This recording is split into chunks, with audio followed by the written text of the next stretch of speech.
Sitting meditation, or what we call Zazen, is one of the best ways to create a condition in the mind and body that is both completely relaxed and completely aware at the same time. You can do this sitting on cushions or on a chair. If you'd like to try on cushions, you want to create a wedge of cushions so that the hip bone is a little bit higher than the knee bone. The angle of the leg is downward. And you want to establish a stable tripod base between your tailbone and your two knees. You can sit with one leg in front of the other, or one leg on top of the other, half lotus, or both feet on top of the other, full lotus.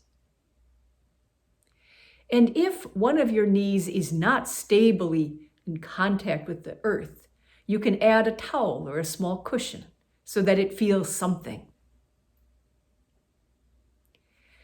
You then want to rock your tailbone slightly, the pelvis area slightly, to get your tailbone just behind you. So you're not sitting right on it, but rather, we say, sitting like a kangaroo.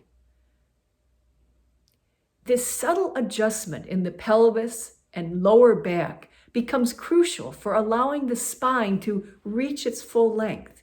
If I sit on my tailbone, there's a roundedness in my lower and upper back. Versus if I sit just ahead of my tailbone, the spine comes to its natural length, and it creates the condition where as I breathe downward, a countervailing lift comes through the back of the top of the head. That lift springs the Zen meditation to life. And yet it won't happen if the spine is not in the right position. So sitting slightly ahead of the tailbone, knees in contact with something,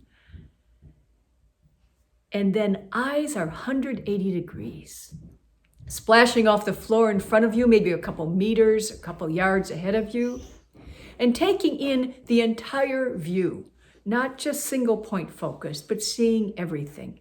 Likewise, all senses are open. Sitting on a chair is also a completely acceptable way to do Zazen.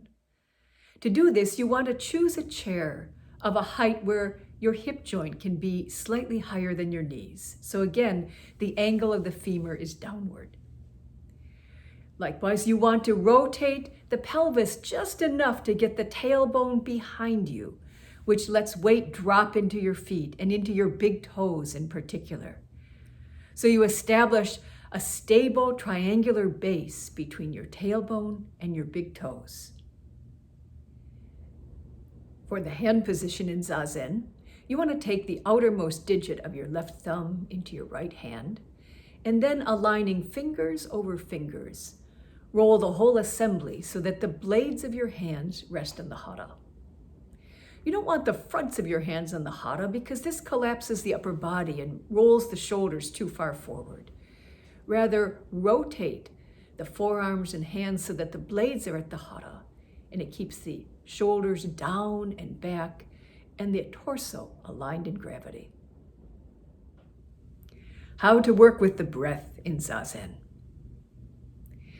With the body in the right position, the breath can drop in gravity. You can start by taking in a deep inhale and letting it expand the hara, and then ever so slightly drop your tailbone as inhale turns to exhale. This has the effect of what we call setting the hara. And then send a deep, long, slow exhale straight down through your hara, down through your knees or big toes, whatever is in contact with the earth, right to the center of the earth. What do we do with the mind? Put it on the breath, giving each breath a count from 1 to 10. There's no actual sound because we're breathing in and out through our nose. But on each exhale, we follow it with our mind's voice all the way through, with first the count of 1.